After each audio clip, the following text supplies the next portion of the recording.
Hi, this is Zoodalore, and welcome to week number 5 of my ongoing series following my application to Riot Games as a game designer for the LifePod team. This week, I want to share some thoughts on the Monster Hunter debuff, introduced to address the now infamous funneling strategy.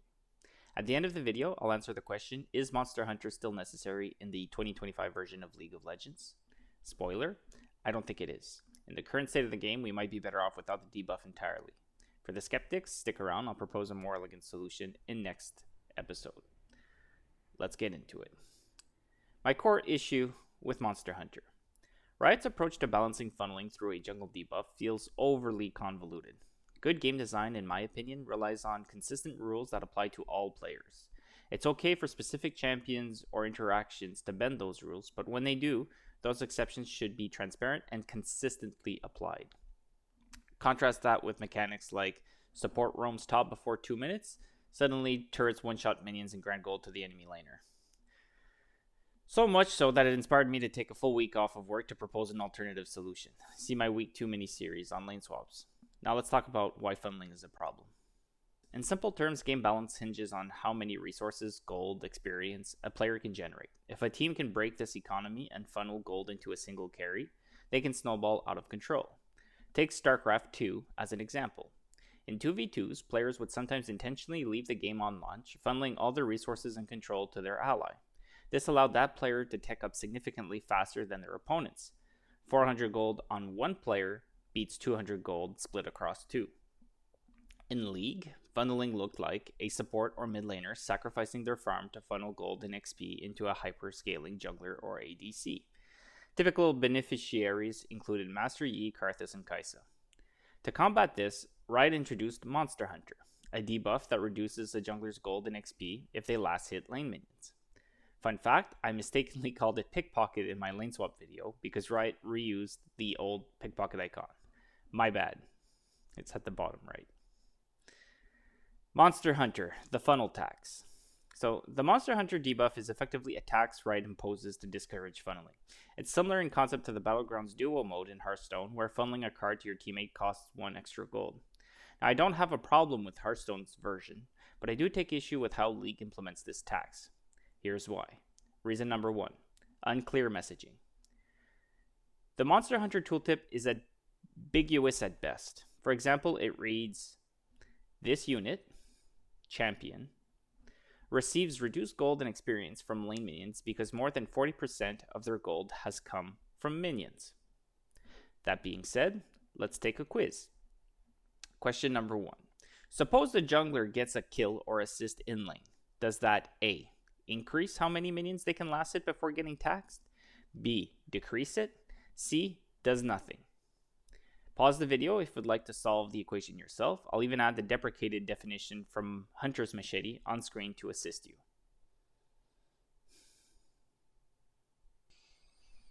Hi, this is Zoodler from the future, and I took the time to build an Excel spreadsheet to be able to discuss exactly the mechanism at hand. So if you were to read, this unit receives reduced gold and experience from lane minions because more than 40% of their gold has come from minions, you would think that more than 40% would include all these systems. So gold over time, that's just gold per 5. Starting gold, you start with 500 gold. Bounty Hunter, that's a rune that when you get a kill, you get extra gold. Kills and assists would count. Treats as a jungler, your laning minions in your jungle camps. So this is what you would think. For those that wonder what happened here, is I took a game where I played a funnel game, and I mapped out every single timing that the jungle creep took. So timestamps, he killed this, got this amount of gold, and the total from jungle. Same thing with lanes. Timestamp, minion type, total gold. Accumulated treats. I'm zooming in quite a lot. Kills, same thing. He got kills, he got this amount of gold. Bounty Hunter stacks, these were the times of procs, and he got that. The starting gold, 1 to 500. And gold over time, just how you calculate that. So you guys can choose to believe whether or not I can do Excel to a sufficient degree to be able to populate this, but I tried to make it very obvious for you guys and intuitive. So the way it works is there's a timestamp and there was a toggle at which point the monster debuff was on when I filmed it, and it disappeared further on. And this is just by tracking everything, you can figure out, okay, well, what does 40% of their gold actually mean. So if you to not bury the punchline, if you were to just select gold over time, you're already breaking the first step. That by this amount of time you would have been over 40%, yet the debuff was not on. So clearly it can't be this. Similar logic if you use just starting gold. At the beginning you should start with the debuff, but obviously you don't. So these two systems need to be checked out. They're not being included. Kills actually contributes quite a bit. And once you consider that obviously jungle and laning are going to matter, the fact that you had nowhere near close to the system is because kills shouldn't be selected. So that removes the interaction with kills and assists, starting gold over time. So now what left is treats and bounty hunter. Now the key takeaway here is that if you select both, so runes and treats, if you select both, you can't know which ones sit. However, it's much more intuitive for treats and runes to be ignored and treats to be a part of the calculation than for treats to not be part of it and runes be part of it.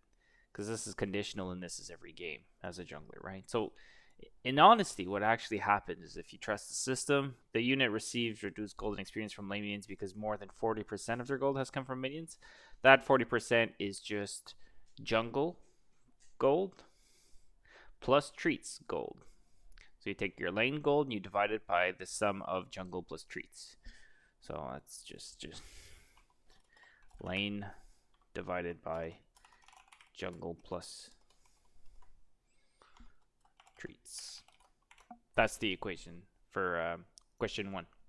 So to answer it, the answer was C. Nothing happens because kills and assists actually do not matter in the calculation of MonsterHunter. Go back to the video. Let's continue the quiz. Question number 2. In this practice game, after killing blue buff and red buff, which minion will cause monster debuff to trigger? A, 2 minions. B, 4 minions. C, 6 minions. D, MonsterHunter will never be applied regardless of the minion slaying. Pause the video if you would like time to solve it yourself. So for question 2, I guess you could say that it's conditional on whether or not you kill caster minions or whether or not you kill siege minions and whatnot. And that is, in theory, the correct answer. But the actual correct response was C. MonsterHunter will never be applied. And that's because in the practice tool, you cannot trigger MonsterHunter to be applied. There's a similar issue with like Clash not assigning an auto jungler. Custom games seem to be behaving differently in the client right now.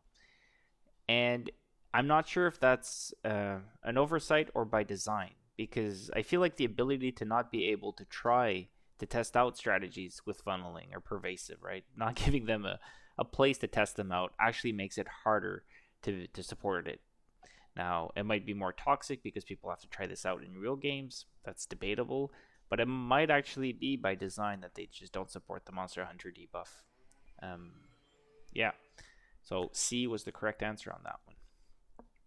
Go back to the last question of the quiz. Question 3.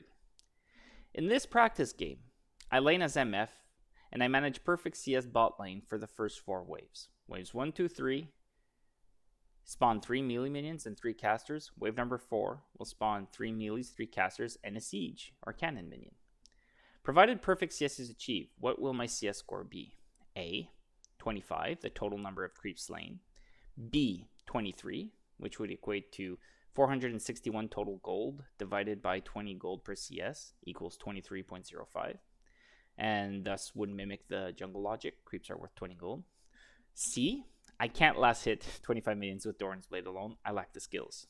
Pause the video if you'd like the time to solve it. So for question 3, I might have debated you guys by saying that jungle creeps are worth 20 gold. In this testing, what I realized is if you kill blue buff and red buff in that Sejuani game, even though you killed 2 monsters, you get 8 creep score.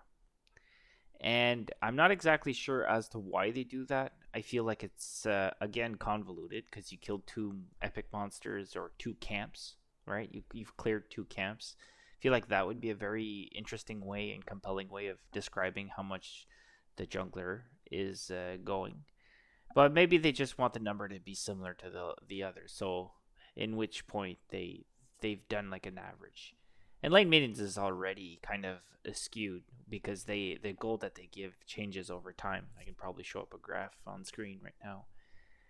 And so there's a weird way that they're trying to use a column to mimic like the approximation of how much gold is going on and spent. I feel like being able to ascertain just this is the amount of camps cleared or minions cleared, just so that it's symmetrical. They both give you the same amount. So Krugs would count not for 1, not for 2, but for 8, because there's a total of 8 stone golems. But at least that way, the one column when you press tab and you see the CS score, it would be the same. This is the amount of things I've killed this game. It would be less compelling with regards to estimating the amount of gold, but in all honesty, you're not necessarily supposed to look at that because there's no place where you can track turret gold, turret plating gold, any other systems like that, cashback gold from the rune or the first strike gold. So when you do press tab, the actual correct way is to look at their items and count, and then you know that you can be ahead by X amount, because it's not a gold lead until that they've actually spent that gold and made it become a reality. So I'm okay with it just being total monsters killed. It shouldn't be a different system for jungle that accounts blue buff as 4 and red buff as 4. And I think I'm not sure exactly why they've done it that way. And obviously this is an opinion, so people might differ and think of something else. But yeah, it's just they're using a column for 2 different things right now. And I find that uncompelling and convoluted. So that brings us to the end of the quiz. Enjoy. Conditional penalty. The tax only applies if you're last hitting too many lane minions. If you've earned 40% of your gold from lane CS. So if my laners are dying and I catch their waves to prevent giving plates, I get punished by Riot. And actually, it is much more common nowadays to feel the impact of this scenario, rather than the true purpose of the mechanic to prevent funneling strategies in solo queue. At the very least, the tax should be tied to the bounty system, not just CS stats. If your team is losing, then you are tax exempt. Alternative design choice, reason number 3, we're ignored. Listen to this I will dominate take.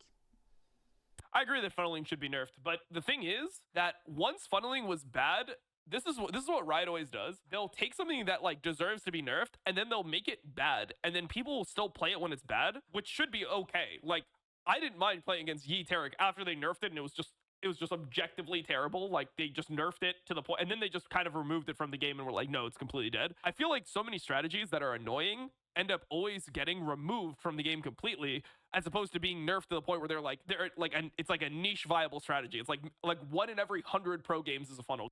It is my belief that reworking Master Yi, the biggest culprit of silver elo funneling at the time, so that Alpha Strike Mordekaiser ults him for the duration or banishes him, meaning that he would lose allied buffs like Tarek's E or Kale's R or Yuumi being attached when he Qs, would neuter the most pervasive funnel comp terrorizing low elo without affecting the jungle role more broadly. Case-by-case balance could have solved the funnel problem without requiring the additional debuff. 4. Creativity suffers. MonsterHunter killed off Triple Smite with no jungler in competitive play, and other high-skill creativity from pro players not mentioned in this video. That's a loss for the scene, and in my opinion, a contributor to declining viewership. So how much funnel is too much funnel? In the aforementioned I Will Dominate reaction video, link in the description also, the graph on the screen was provided to depict the impact of MonsterHunter as a mechanism. It clearly worked, and normalized gold income to those comparable strategies. So in green, you have the funnel strat prior to MonsterHunter, versus the red, which is the non-funnel strat, versus the post-nerf funnel strategy in yellow. As you can see, they now track a lot closer to one another. Food for thought, Riot draws a line at 150 gold per 2 minutes as being too powerful. This means that our solution can have a power budget of roughly 75 gold per minute to the opposing jungler if we want to increase their agency. Since junglers are already the most impactful champions in the game, it would be best to normalize by reducing income of jungle camps and then offering them a little something to compensate. More on that next week. But to put that in perspective, if you can ever achieve an improvement of 75 gold per minute, such as improving your CS by 4, getting a kill every 4 minutes, that would be game breaking for your elo. What about 22 CS per minute? We have China playing Singed Proxy with Yumi, 400 CS at 15 minutes. I know you guys like that Tryndamere Zillion setup. A side note, that is why Boss values Cull, which is plus 180 gold, so highly and Doran items so poorly, minus 270 gold. Is funneling still a problem in 2025? Not really. Riot has quietly implemented several mechanics over the past seasons that have already reduced the effectiveness of funneling. 1. Rift Herald now spawns at 14 minutes, not 8 minutes, preventing them from being able to take plates using the Rift Herald. Point 2. First turret gold is a variable feat, not a guaranteed 100 gold anymore. Point 3. Diving champs under turret is now much harder due to the turret aggro changes in Season 15. They now one-shot you when you try to dive, and I have clips of this, like in the funnel game that I have on screen, where we couldn't dive the LeBlanc early without dying, or the Kale later on without dying, because the turrets deal a lot more damage. Lane minions now push faster, making mid, especially, a much harder lane to freeze. Leashing has fallen out of the meta. Early bot prio is more important. So assisting your jungler is funneling nowadays. And that might become interesting in next week's video. The support item is now mandatory. Now while I'm against this as game design perspective, it does limit the double vision wards at high elo. Lanes might be longer. At the very least, lanes are harder to gank. Mid especially. The durability patch 12.10 made snowballing tougher, so assassins are weaker. Carry tempo junglers are harder to execute. We are currently in a bruiser meta, and even top tier junglers like Pentalus, at the time of the video, number 1 NA jungler, are suggesting funneling gold onto your laners instead of yourself. Here's that clip. Finally, a lot of league coaches will tell junglers that you should be playing for yourself and that you should look to get yourself as basically far ahead as possible so that you can solo carry a game in order to get the highest win rate. As I hinted towards this earlier, I don't believe this is very true in the current meta, especially with a lot of the best junglers being junglers that relies heavily on team fighting and your teammates being ahead, such as Vi, Zhao, Lilia, basically champions that enable your team to do more. In this current meta, you do not have to get yourself ahead of it as a jungler, but a more effective way to play jungle is to get your teammates ahead. The experiment, funneling in low elo 2025. To test my theory that it's no longer relevant, I hired a challenger Rengar OTP from EU West on Fiverr to duo with me in gold elo. We ran 3 games, hardly a scientific sample, but still revealing. Disclaimer, number 1, I can't prove his rank, but from experience he felt stronger than low diamond. Any challenger players out there watching who can vouch that he's in fact a Rengar OTP from Turkey? Disclaimer number 2, game 1. I surprised him with the Taric funnel mid strategy, and he had no prep time. My build was garbage. Still, if you watch the footage, Yi could have skipped Raptors and caught the mid wave to get an additional 112 gold, provided the perfect CS was attained. 5 casters plus 2 melees. The example is on screen. I should have never been able to freeze this amount of minions, as I should have been pushed into the turret by LeBlanc. Also, Yi would have had to skip his Ranter camp, worth 75 gold, as to not lose any tempo. So in ideal circumstances, he's now up 37 gold. He then proceeds to funnel himself 4 kills before 5 minutes and 40 seconds. That's 1200 gold, because that's what a challenger player can do in gold elo. That's plus 212 gold per minute. In comparison, right? Diving LeBlanc Kale was unsuccessful to the turret change, and this is what I was referring to previously. And note, we still lost this game. Game number 2. This time we cleaned up our comps and ruins. The funnel wasn't even necessary. Yui got his 200 gold advantage solo. This result would have been the same with a standard Taric support. That's not a funnel issue. That's just another instance of a challenger player playing in low elo. Yes, funnel might become a problem again in pro play, but so what? Pros also know how to counter funnel with champions like Ziggs who can't be frozen out, Malzahars who ults the Yi. People will try in solo queue and fail because it requires coordinated team to counter. Let pros cook. That being said, just because funneling isn't a problem right now doesn't mean that it should be ignored. In this balanced state, it is quite easy for Riot to make champs or metas viable. Remove the unique tag from Serrated Dirk, and suddenly assassins are back in the meta. Or buff Nefiri or Yorick, and then we get to feel that, right? It is my position that an alternative solution exists that can provide a clear and concise solution to the Monster Hunter debuff and the funneling strategy, which will be revealed next week.